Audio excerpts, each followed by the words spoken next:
Ayun po, magandang hapon muli po. Magandang hapon sa inyo po mga kababayan, Luzon, Visayas at Mindanao. At dito pa rin po tayo sa loob ng ating tahanan at nasa bandang terrace po tayo sapagkat patuloy pa rin pong malakas ang pagdaloy ng ulan.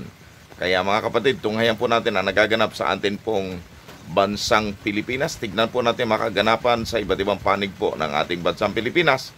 Atin pong matunghayan ngayon pong araw. Tara mga kapatid. At ito mga kababayan, ito na nga po ang kaganapan dito po sa nangyayaring bagyo. Karina, Inting at Guring. At may panibago pang bagyong darating. Kaya mga kababayan, kawawa po ang atin po mga kababayan. Kaya kung maari po yung mga malalapit talaga sa ilog, o kita nyo naman po yan. Mga kapatid, lubog na po yung mga bahay. Grabe mga kapatid. Kita nyo po yan. Yan, medyo ito po, parang barko na pong nakalutang. Kawawa po yung mga bahay, bubong na lang po nakita. Yan wasak na po, natangay na po ng baha at ito po ay malapit na rin po abutin.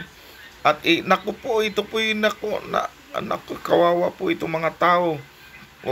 Halos naglalakad na lang pa mga sasakyan po, umaapaw na sa tindi ng baha talaga. Kitang-kita, tuwan-tuwa pa yung mga tao kahit ito po yung mga nakasakay na lang po sa nakasakay na lang po sa salbabida. Kitang-kita nyo naman po mga kapatid.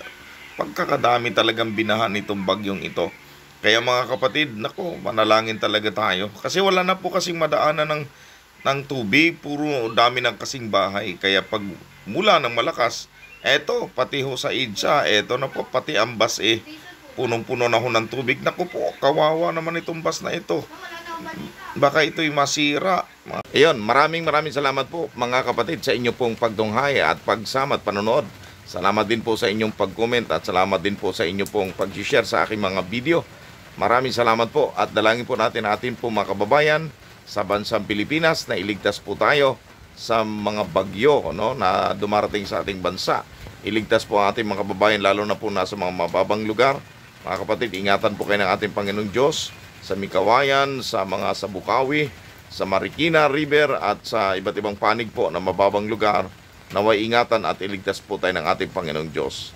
I-bless din po ang ating Pangulong Bongbong Marcos at ang ating po mga senador at lahat po ng mga mayor po natin, mga congressman, gobernador na sila po ay hipuin ni Lord para makatulong po sa atin po mga kababayan nasa disaster po ngayon, nasa nakaranas po ng mga bagyo. Okay, so maglikas na po ang mga kababayan po natin na kung saan ay nandyan po sa mababang lugar. Okay, thank you very much po. God bless sa ating lahat. To God be all the glory. Love you all po. Bye-bye. Ingat po kayo palagi. Pray po palagi. Ayan. At mag-inom po tayo ng vitamins. Maglaga tayo ng malunggay o kaya luya. Ayan, bawang para malakas ang ating katawan. God bless po. We love you all. To God be all the glory. Bye-bye.